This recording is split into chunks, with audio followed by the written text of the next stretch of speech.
Hello everyone, welcome to the second of our recap videos, covering the first 100 years of the Archipelago series. Yes, this is going to be a super quickfire one. The last one was lovely and elaborate and had lots of nice graphics of the railways growing through the years. This one is going to be quickfire. We're going to go through each episode, each thumbnail, and remind ourselves what happened. Just hopefully as a bit of a guide if you're wanting to pick an episode and remind yourselves what was happening in each episode. So, without further ado, let's get cracking. Episode 1, Arriving in Paradise. We started in 1850, actually 1851, because a year had passed somehow, and we built the Southport and Shanklin Railway, connecting up a load of industry in the west coast. That was fun. It was a fairly snappy episode, I think. Episode 2, the Great Western Railway. What did we do? We built a railway, a first mainline passenger railway, connecting Southport, Flitwick, Shanklin, Elliotsborough. We jumped forward to 1856 by this point. Built this mainline railway, and yeah, that was nice, wasn't it? Connecting all those sort of towns on the west coast of the mainland of Amphitros. So, episode 3, a new railway company rises. Yes, what happened in this one? I tell you what happened. It was the creation of the Great Central Railway Company. Even though I think this is actually showing a picture of the Lowestoft and Raleigh Railway, but anyway, that's fine. It's a nice picture. Maybe I should replace the picture in the background. Who knows? It looks nice anyway, doesn't it? So that was episode 3. That was in 1857. We stayed in 1857, and no, we didn't. We jumped forward to 1858, and we finished off the Great Central Railway. You'll be glad to know a few things happened in between, but I think I explained those in the episode. Here is Kingston Station, looking nice. Yeah, it's lovely. Lovely locomotive with looking shiny. Anyway, episode 4. Episode 5, the Great Western gets greater. Well, it did. So the Great Western extended northwards to Frome, I think, via Blackpool, Shepshed, Raleigh. We connected up the Great Western main line right up the coast to the north. That was good. That was 1859. Episode 6. Oh, enter Sir Edwin Croll. Power struggles and new players. What's happening in this episode? Well, we've jumped forward to 1861, and we go through about a period of about a year, I think, or maybe not even that, half a year. The Southern Railway actually gets constructed, and we see the first end, of the kind of the top end of the Great Northern Railway getting constructed. Some interesting stuff going on there. Oh, we also built the Orpington Railway as well, down kind of over on the west coast. So things happening. Episode 7, a new king in the north. Yes, because this is us talking about the expansion of the Lowestoft and Raleigh Railway Company. They're getting involved in shipping. They're doing all sorts of bits and pieces, but they're also expanding continuing to expand the Great Northern Railway. We're seeing some of the kind of lots of the industry kind of popping up around that time. Up that end, there's little Lowestoft, but basically Lowestoft starting to become a bit of an industrial powerhouse there. Episode 8, the GWR flexes its muscles. What is the GWR doing? Oh yeah, it buys a load of railways. It buys the Southport and Shanklin Railway. It buys a load of other freight railways and sort of starts expanding and consolidating. What else starts going on? Oh yeah, the Stratford and Wooler Railway. The Stratford and Wooler Railway does kind of gets acquired as well. There's lots of acquisitions, and we see some construction of the connections up towards, but not reaching, Bradshaw of the Great Northern Railway. Bradshaw being the capital of our little island. So that's episode 8. There you go. That's by this point we're in 1866. So, jump forwards to 1868, and we have the Great Northern Railway becoming a thing. The Lowestoft and Raleigh Railway changes its name, kind of takes over, becomes a different... I don't exactly know what the shenanigans there. Shifty is what happened, but you can see here is this space where the station eventually gets built. Yeah, there we are. Bradshaw Great Northern Station was built in this spot, and that's 1868. So the Great Northern Railway opens it expands, starts running services, I think. It definitely will.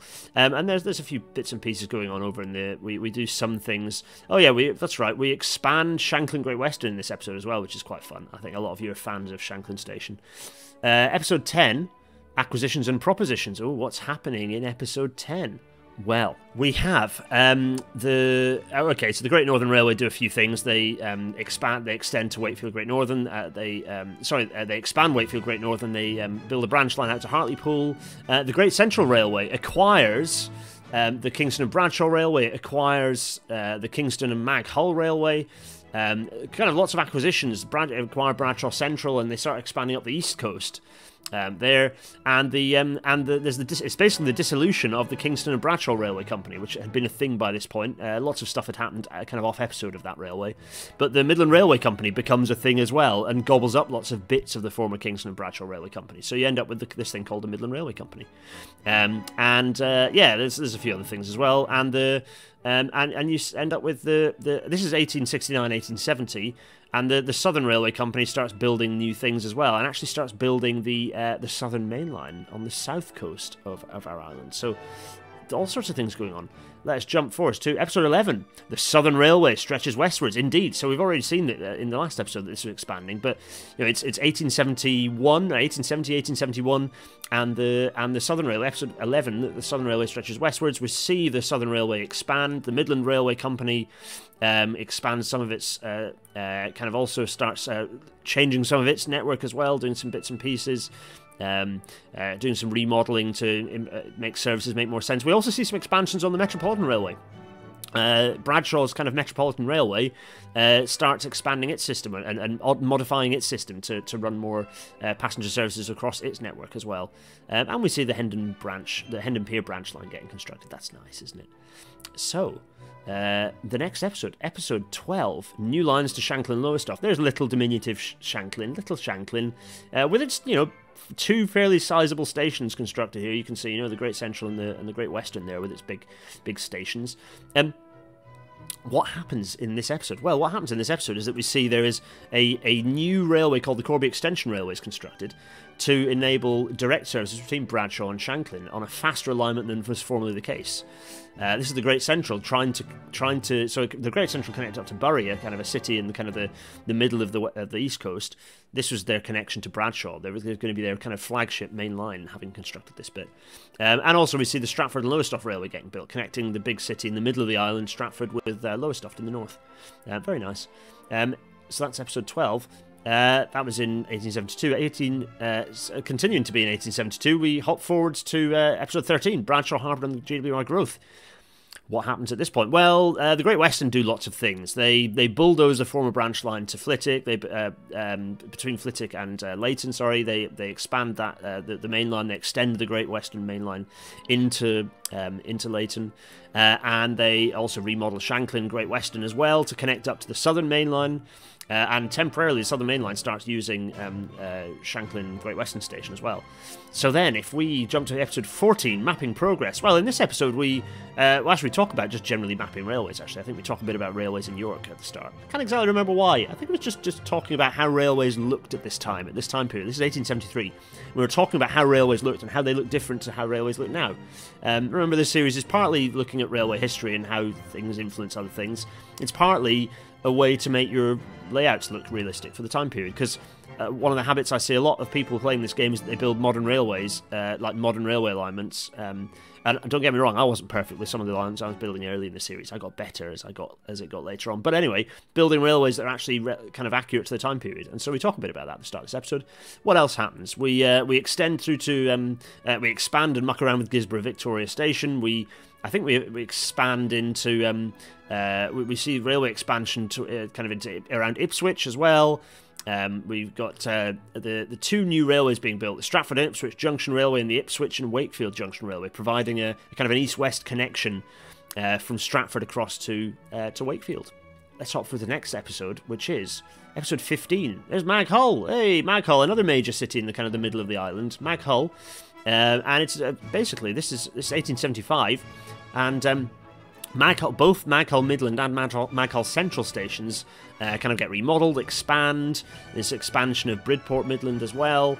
The Great Central expands Maghull Central rather than the Midland Railway Company. So lots of massive things going on. Bridport Cord is constructed. A new railway called the Stamford and Ashbourne Railway is built.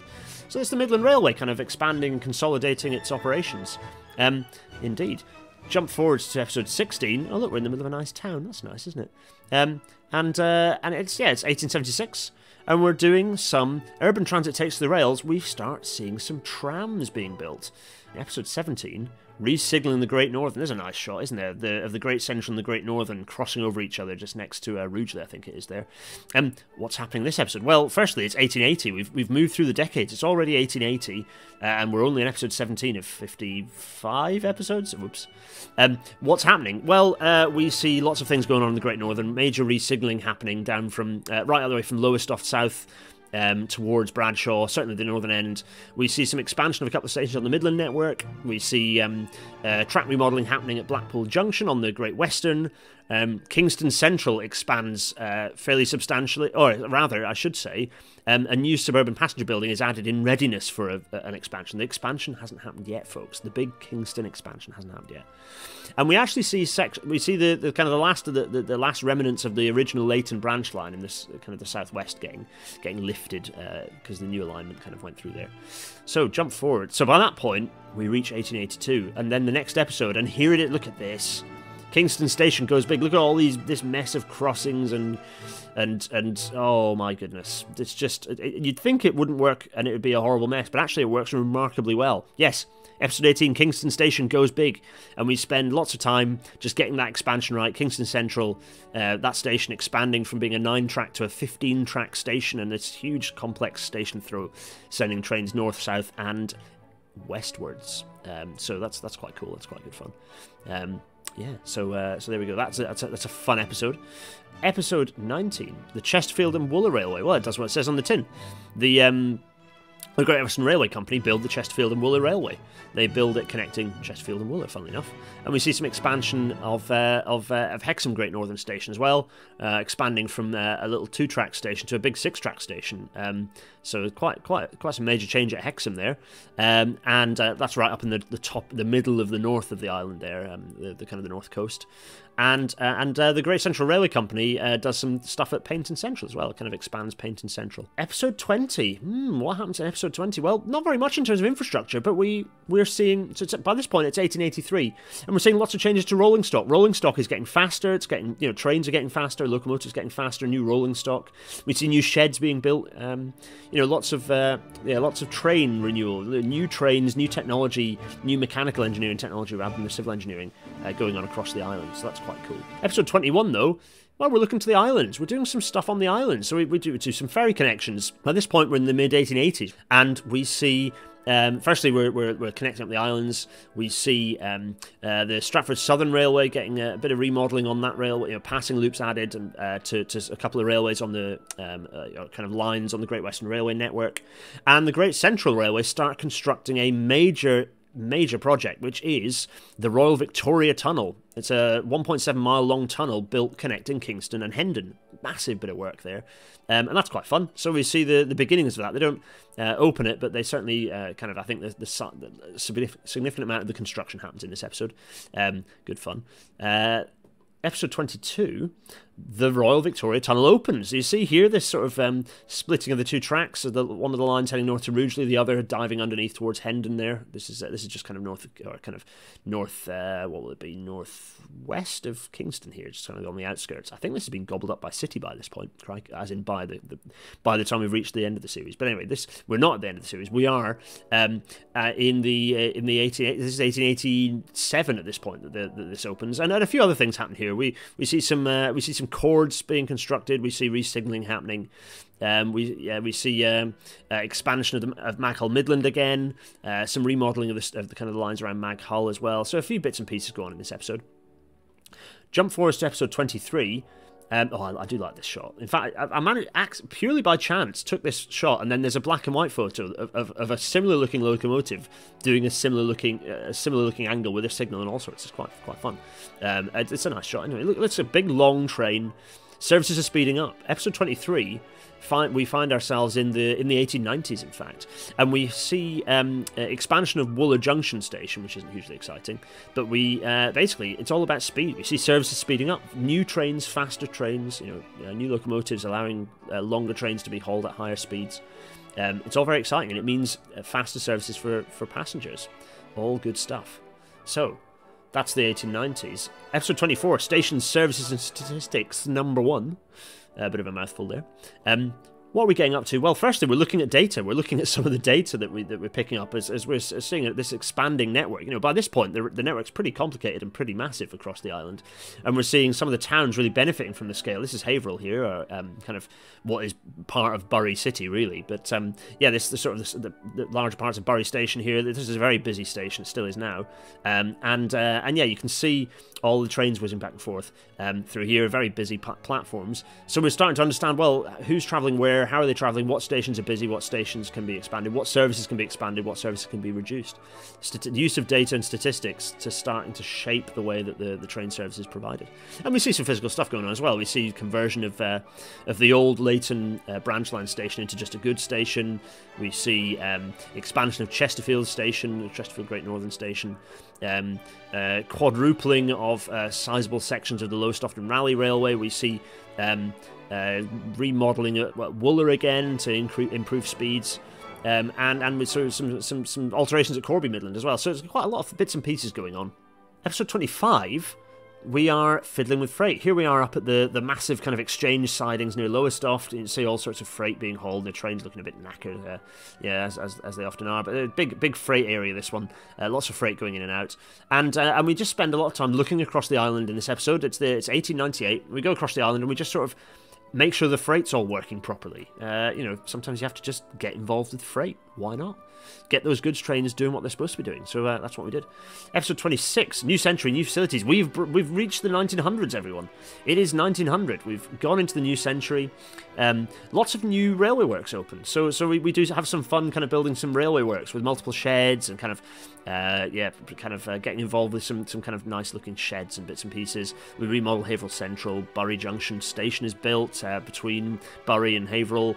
Lots of kind of some re-signalling as well. Got bits and pieces going on. We focus quite a bit on those new sheds. They're quite nice and fun. And indeed, we find ourselves reaching 1901 and 1902. And by 1902, here's Haverhill again. Look at it. It's looking lovely, isn't it? It's a very nice, pleasant spot. It's a very popular spot for hoteliers and people going and having a bit of a holiday with this nice bay. It looks very nice, doesn't it? Episode 27, Edwardian optimism. Lots of optimism in this episode, you know. We see... okay, so there's some re-signalling, but we see a new station being built. We see Mill Lane Station being built on the Metropolitan system in Bradshaw. We see new station at Hebden Bridge being built. Hebden Bridge Station being built there on the Great Northern Railway. That's up in Lowestoft. We see Paignton Midland, a new station being built in Paignton. Another new station built in Wakefield Southgate Station. And then another new station at Harrogate Bay. All these new stations being built. It's a period of optimism. People are using railways, they're travelling. It's the glory days, really. You know, you've got pretty fast trains, not so cluttered, you know, not so busy, but still running pretty frequent services. Yeah, it's good stuff. Episode 27. Right, so episode 28, the Great Central starts to quadruple. Well, again, it's another does what it says on the tin type situation. We start quadrupling the Great Central. We you know, more trains means that you need more tracks fundamentally.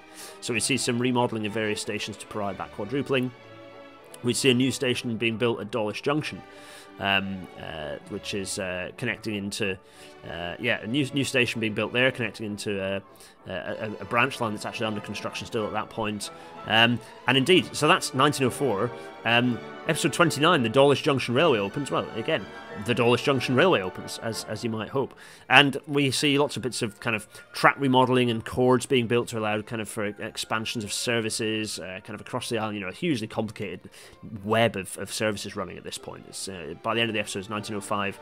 And we see some expansion of a bit of freight up at Great Northern starts playing with some of this freight and kind of expanding that as well. Episode 30. Episode 30. It's 1905. And this episode is called The Met Expands, and that's precisely what it does. We just spend a lot of time on the Metropolitan Railway, Bradshaw's own, the City of Bradshaw's own Metropolitan Railway network. We see lots of expansion of the system, new stations being built, lots of exciting things going on. New stations at High Harbour Station being built. We've got South Ellesmere Station being built. We've got Cockfosters Station. Lots of things happening. Abbeydale Park Station being built.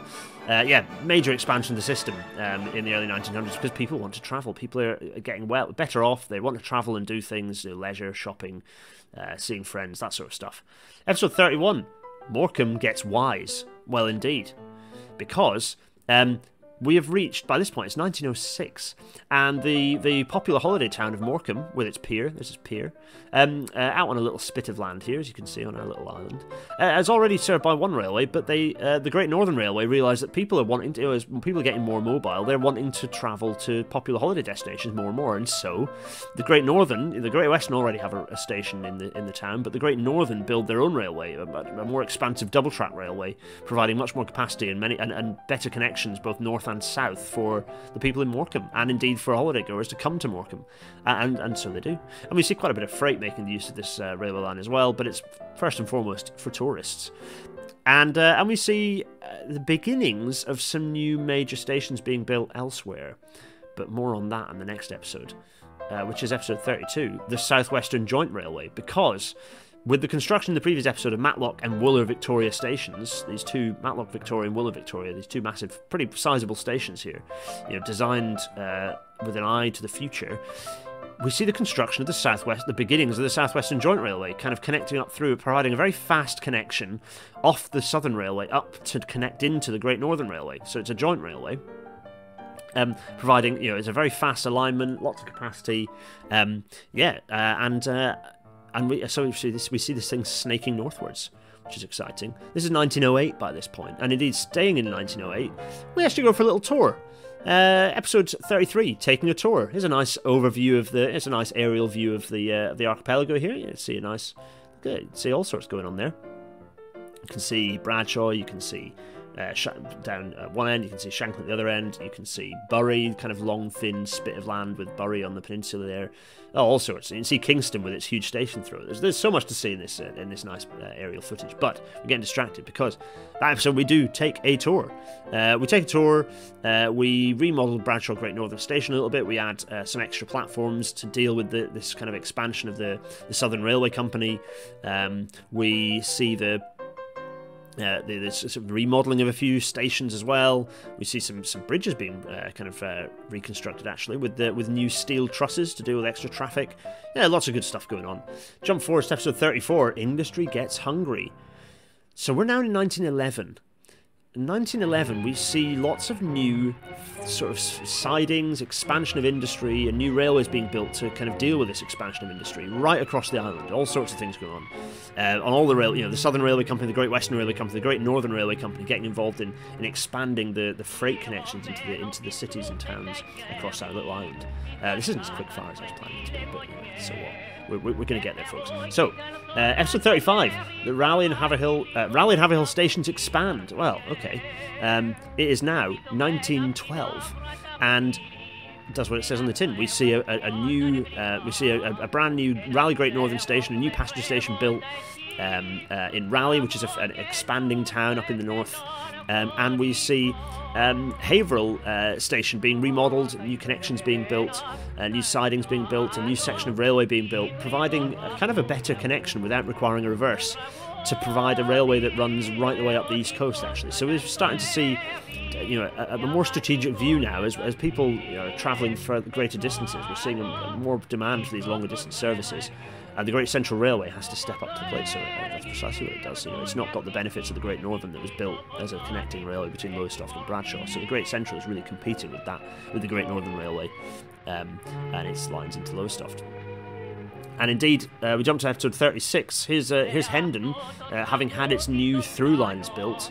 We're still in 1912, but by the end of the episode, we're at 1914, and we've seen a substantial amount of remodelling. The Great Central Railway just really getting busy and remodelling Hendon Central. Pretty much that's the whole episode 36. Episode 37, War. Well, indeed, it's 1915, and we look at our island and how it copes with the pressures of war. What happens? What do the railways look like? We see expansions of industry, new sidings built to cope with the demands, the industrial demands of war. We see some little tweaks happening to the passenger railways, but really, the focus is very much on freight, on goods, on moving goods around. Indeed. And we reach the end. We actually reach the end of the First World War in the episode, and we start seeing some other things happening. But more on that in the next episode, because by episode 38, the railways are under some stiffening competition. Indeed, episode 38 taking on the competition. The railway has to step up to the plate because buses are starting to become popular. The omnibus is starting to move quite a lot of passengers around, particularly for urban transit. Trams are very popular as well. The railways are finding themselves on the back foot, and so we see the Southern Railway Company starting to expand its railway network around Bradshaw to move more people around that city, which is good fun. We see the construction of Shildon Victoria Station, a major new 9-track terminal station. We see lots of other stations: Bradshaw Pier, Bishopsgate Station, Hackney Junction. All these new stations being constructed to serve more people, to compete with trams, and to attempt to compete with the new buses as well. Lots of things happen. By this point, this is 1919. By the time we get to the end of the episode, we're at 1920. Jump forwards to episode 39. More suburban expansion. Well, indeed, we see more of this expansion, and this time it's the turn of the Great Central Railway to construct the new suburban railway line connecting Kingston and Bradshaw. Seems like a no-brainer. So they build some new stations. They build Bodmin Forest Station, Hove Station, Grange Hill Station. All these stations being built and connecting them up with some suburban services. We've got a nice shot of everything looking very busy because there's these nice sort of heavy suburban locomotives as well running. It's all sorts of things. It's all happening. It's all happening. Next episode. Things really do happen in this episode because it's we start the episode in 1922, but on the 1st of January 1923, 2 new companies are created as a colossal merger of all of the previous companies. The Bradshaw Southern and Western Railway Company and the Great North Eastern Railway Company. These 2 big companies, the big 2, are founded, and they acquire all of the railways of the former, the Great Western, the Great Central, the Great Northern, all combined, the Midland. All of these are acquired by these 2 railways because after the First World War, things were getting a bit battered. The railways had taken a bit of a strategic. They were run strategically through the First World War, and this led to political machinations to combine all these railways into a bit more of a strategic view. They're losing to the competition, frankly, and they needed to find efficiencies, and a big merger felt like the way forwards. So there was the demise of the Great Central, the Great Northern, the Great Western, the Metropolitan, the Midland Railway, and the Southern Railway. The demise of all of those railway companies. Cheerio. And by episode 41, some things did happen in that episode as well as the combination of physical things, but by episode 41 we're seeing more physical stuff happening. We're seeing a quadrupling of the Southern Main Line. We're seeing more new stations being built, Swindon Field Station being built, as an example. We're seeing remodelings across the network as the network really reorients itself to carry more traffic, but to attempt to compete, to go faster as well, to compete with not just the bus, not just the tram, but now the motor car as well. Jump forward to episode 42, and we're seeing the culmination of these expansions. Lowestoft gets a new station. Lowestoft's a new station. We see Lowestoft get expanded. We see Southport Station seeing its approaches remodelled as well. Substantial work going on at Lowestoft to expand. We also see a couple of new stations as well. Bricklayers is an example of a new station being built, so that's very nice. By that point, we're reaching into the mid-1920s. Episode 43, Dodging Richmond. Now, this one is where we start constructing a massive new grade-separated junction to provide to really improve speeds for trains joining onto the Midland, what used to be the kind of the Midland Valley, what are now the Midland Valley lines coming off the Great Northern, to provide those fast connections from Bradshaw to Shanklin to compete with the Southern Main Line. So all that grade separation happens, these major new sections of railway line being built to provide those connections, and we see the services making the most of those connections.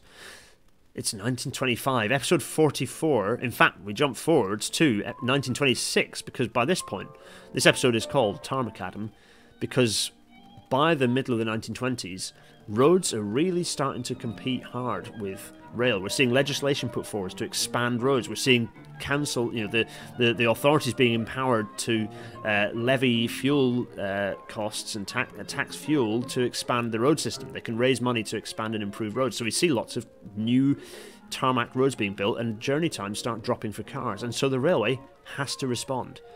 Meanwhile, in this episode, another fun thing starts happening. We start seeing the construction of electrified railways, electric railways. And the first railways to be electrified are the metropolitan network of across Bradshaw. So we see these railway lines being electrified, which is very exciting. We start seeing clean electric services running in these urban areas. An attempt to reduce pollution, but also to run a cheaper railway. You know, this new technology actually allows a cheaper railway to be run. Episode 45, the Wakefield, Rugeley and Ipswich, or Wakefield, Rugeley and Ipswich. The major remodelling of this whole area, so the Great North Eastern Railway, as it's now known, undertakes an enormous remodelling, well, kind of a re-signalling and expansion project to improve the capacity on some very congested lines, kind of around the middle of the island, you know, Wakefield, Rugeley, Ipswich, and they build additional grade separation. They actually divert the Great Northern Railway, their kind of main line there. They actually divert it to provide new connections, new kind of segregation to allow services to be unblocked from each other. So that's episode 45, taking us through 1929. So by the time we're going to the next episode, episode 46, the end of that work, really, the culmination of that work. There's a nice guy sat in a coach there looking pleased with himself. Stratford gets its upgrade. Yes, indeed, Stratford Station, which was always a bit of a congested station, sees a major upgrade and an expansion of its station throat. And there's this enormous re-signalling as part of that work. You know, the re-signalling, after all the physical work, the re-signalling of all that area with coloured light signals, you know, it's very, very high-tech, enabling all these new services to, or all of these services to run much more smoothly. But that's 1929. We jump episode 47 into the 30s because not only have we got all these different competitors to rail, the next one has appeared, which is air travel. Air travel starts getting affordable. People are not affordable, but certainly accessible to more than just an individual. You know, the odd few adventurers. People can start, you know, the upper classes can start travelling by air, and that's very much a competition with these long-distance services.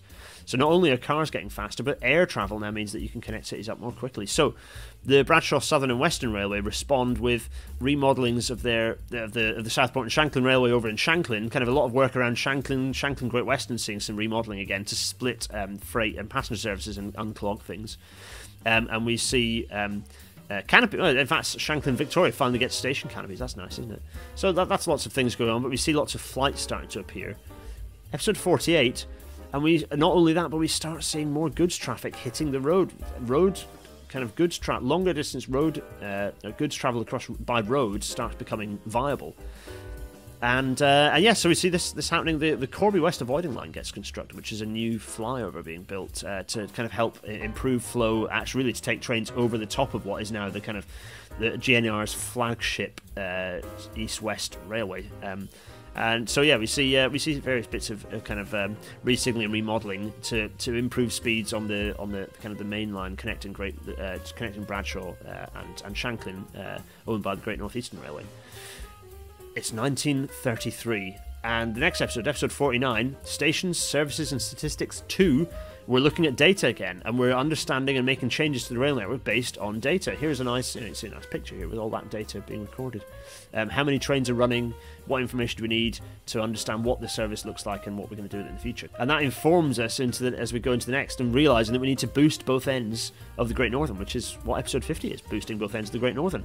More work happening at Lowestoft and more work happening of major remodelling happening down at Bradshaw, and the work going on at massive amounts of work going on at Aldwood Junction, this big station that had already been built in the 1920s, but a massive expansion, suburban services kind of connecting into it. But really, this acts as a major junction between the Southern and the Great North Eastern Railways. You know, the BS&WR and the GNER connect at this major junction before splitting out into their respective major termini in Bradshaw. So then we jump forwards to, as I was sort of hinting, episode 51, where it's Station Services and Statistics 3, because we're still learning things about the network and expanding and changing things. Episode 52, this was an exciting one. Episode 52 brings us to 1935, and it's the race to the west. We see the race between the Bradshaw Southern and Western Railway and the Great North Eastern Railway. These two railways racing from Bradshaw, literally racing from Bradshaw into Shanklin. Who wins? Who is the winner of the competition? Well, you have to watch the episode to find out. That's episode 52. Episode 53, Big plans interrupted. I wonder why. It's 1937, and we're seeing some expansion of electrification towards, there's considerations of the BS and WR to actually look at potentially electrifying. They're considering a kind of a wider expansion of electrification. But what they interrupt by, well, war happens. The Second World War kicks off, and all that happens really is that you see the railways starting to get battered again by huge amounts of goods traffic being transported. This radical increase again in providing fuel for ships, construction materials, all these things. And indeed, by the end of the episode, we reach we kind of start the start of war, because the next episode, episode 54, war again. We're in the thick of the Second World War, and indeed you can see here a nice aerial shot of an Italian bomber dropping bombs on. It's the October Blitz, I think, is what it was called. You see the bombing of the of various parts of the rail network, indeed, and some of the industrial areas across the island. The destruction, indeed, of between the previous episode and this episode, we see the destruction of Harrogate Viaduct on the Corby extension, and rerouting of services to deal with that. So some bombing and the railway getting pretty hammered. Yeah, so we just see this massive expansion. New railways being built to carry more freight. Just a major expansion of freight. That's episode 54. By the end of the episode, it's 1945. The next episode, things do get fruity, because this episode we don't see any particular changes to the rail network, because firstly, everyone's exhausted after another long war, but people are preoccupied with what the future should look like, and indeed the people take over.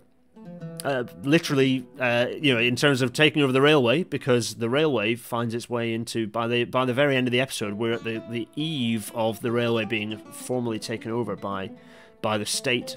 But also we see Amphitros being released from the British Empire, thanks to shenanigans, which you will have to look into in that episode. And that's it, that's where we've got to. So we're sitting teetering on the 1st of January 1948. What's going to happen next? Well, if you're a Patreon viewer or a subscriber, you can watch. There's going to be an intermediate sort of 55.5, episode 55.5, where we're going to see if the new updates have broken the save. So that's going to be nerve-wracking. So if you're a Patreon subscriber, you can come watch that, but it's Patreon only, that one. Partly because it won't be hugely exciting, but partly because we're going to go around and do a bit of beautification of the island and kind of do some painting and visual tidying up, if not some administrative stuff, and maybe implementing some of the changes that might be a bit boring to watch from the new updates to Transport Fever 2. So stay tuned for that. But the next official episode, episode 56, The Rise of the Railbus. Well, what might be happening in that episode? Who knows? All sorts of political shenanigans will be occurring, I'm sure. The series is going to get substantially more, shall we say, interesting. A lot more politics, a lot more fun stuff happening across our series of islands that will influence the way the railway network looks radically. Tune into that and to the relaunching of the series. I'm very much looking forward to it. The other thing you can do is, if you haven't watched it already, is watch the other recap. It's got nice graphics, and you can see the network physically expand across the islands. It's very nice, and the music is lovely. So yeah, you can watch that. That should have already been released by this point, in fact. Although I'm actually recording the audio for it before. Anyway, this has gone much longer than I planned it to. Fine, never mind. I'll see you I'll see Patreon people on at some point in the next sort of 7 days, hopefully, and everyone else, I'll see you for episode 56. It's going to be fun. Take care of yourselves, everyone. Cheerio!